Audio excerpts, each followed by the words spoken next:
Hello everyone. तो आज हम पढ़ेंगे हर्ज़बर्ग टू फैक्टर थियरी।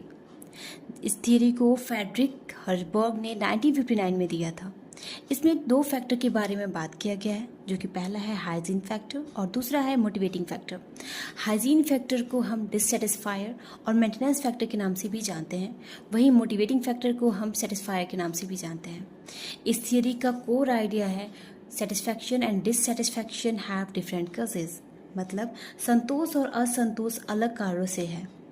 तो चलिए एक एक करके हम दोनों फैक्टरों के बारे में जानते हैं। सबसे पहले हाइजीन फैक्टर, जिसे हम मेंटेनेंस फैक्टर या डिससेटिस्फायर के नाम से भी जानते हैं, इसको डिस्कस करते हैं। It is related to the condition under which job is performed, मतलब ये जॉब की वर्किंग कंडीशन के बारे में बात करता है। मान लीजिए एज ए एम्प्लॉय आप किसी कंपनी में जॉब के लिए जाएंगे, तो सबसे पहले आप क्या कंसीडर करेंगे?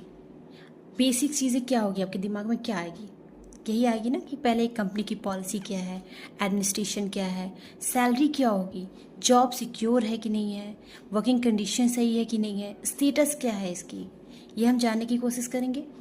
तो अगर ये सारी कंडीशंस फुलफिल नहीं होती है, मतलब अगर ये सब अच्छे नहीं हैं वहाँ पे, तो क्या आप वहाँ पे जॉब करोगे? क्या आप सेटिस्फाइड रहोगे? बिल्कुल नहीं। अगर ये सब एक लेवल तक अच्छी रहती है तो आप जॉब के लिए सेटिस्फाइड रहोगे और उस जॉब को करना चाहोगे। मीन्स कि अगर हाइजीन फैक्टर एक रिजनेबल लेवल के नीचे जाता है तो जो एम्प्लॉय होते हैं वो डिससेटिस्फाइड फील करते हैं, और अगर ये एक रिजनेबल लेवल से ऊपर जाता है, मतलब ये इंक्रीज होता है, तो क्या होगा, वो सेटिस्फाइड फील करेंगे और उस काम को मोटिवेशन के साथ करेंगे। ठीक है, इट मीन्स ओवरऑल हम ये कह सकते हैं कि हाइजीन अगर प्रेजेंट रहेगी तो नो डिससेटिस्फैक्शन। ओके, तो अब हम डिस्कस करेंगे मोटिवेटिंग फैक्टर क्या होता है, जिसे हम सेटिस्फायर के नाम से भी जानते हैं। So it is related to a job, ये जॉब से रिलेटेड होता है, जैसे कि achievement, recognition, responsibility and growth and advancement and etcetera.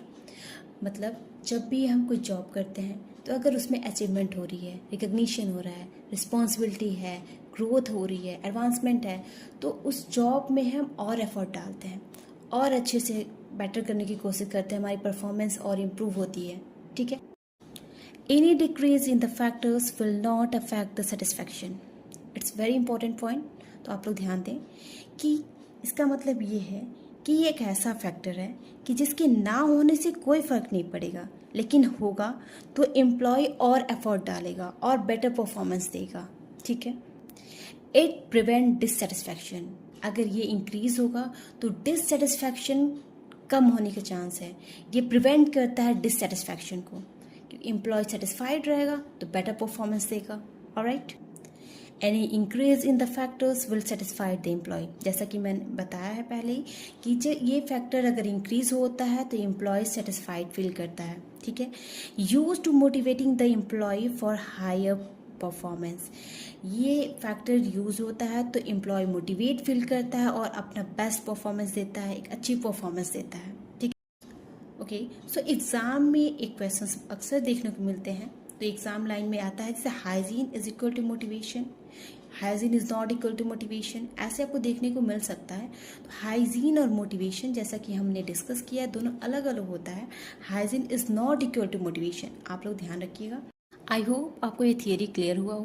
अगर कोई भी डाउट हो तो आप कमेंट में पूछ सकते हैं। Thank you, keep watching.